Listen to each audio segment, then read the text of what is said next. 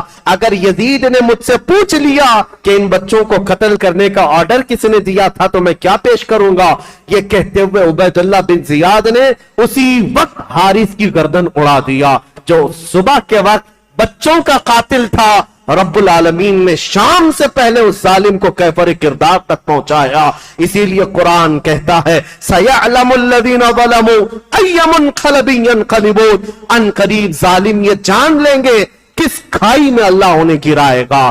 ظلم کی ایک تاریخ ہوتی ہے، ظلم کی حکومت زیادہ دیر تک نہیں چل سکتی، اللہ کریم کی پکڑ آ ہی جاتی ہے۔ عزیزان گرامی وقار، تاریخ کے ان اوراق کو آج میں یہاں روکتا ہوں، اس لیے کہ یہ کوفہ کی زمین جو خون اہل بیت سے لال ہوئی، اس کے بعد اہل بیت یہاں آئے نہیں،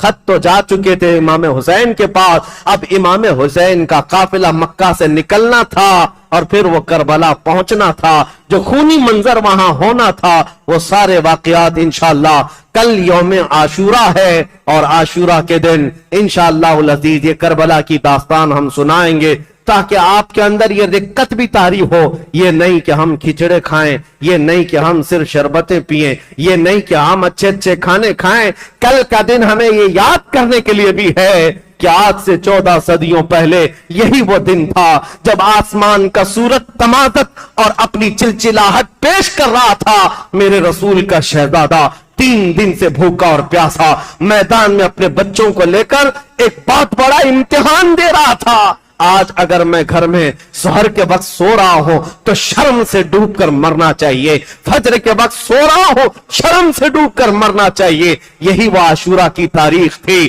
جب گردنوں پر تلواریں تھی، اس وقت بھی حسین رب کا سجدہ فراموش نہیں کر رہا تھا، حسین سجدے میں رہا۔ اور میرے عزیزو، رسول اللہ کے اس خاندان کا تصور لے کر کے کل کا دن ہمیں جینا ہے اور خراج تحسین پیش کرنا ہے، عقیدت کے نذرانے پیش کرنے ہیں، اور پھر یہ پکار کر کے جانا ہے، ان ظالم کتوں کو بتا کر کے جانا ہے۔ ہم ہر سال کربلا بیان کر کے پھر ایک نیا حوصلہ لے کر اٹھتے ہیں اور دنیا کو یہ بتاتے ہیں قتل حسین اصل میں مرگ یزید ہے، اسلام زندہ ہوتا ہے ہر کربلا کے بعد، تو نہ ہوتا تو نہ رہ جاتی صداقت اے حسین، پھر اس زمانے کو تیری ضرورت ہے اے حسین۔ سلام ان شہیدان کربلا کو اور سلام اہل بیت اطہار کے ان نونہالوں کو، مولا کریم اخیر زندگی تک اہل بیت کے قدموں میں زندگی عطا فرمائے اور جان نثاران اہل بیت میں ہمارا شمار فرمائے۔ قیامت کے دن اللہ ہم سب کا حشر اہل بیت کے سائے تلے عطا فرمائے۔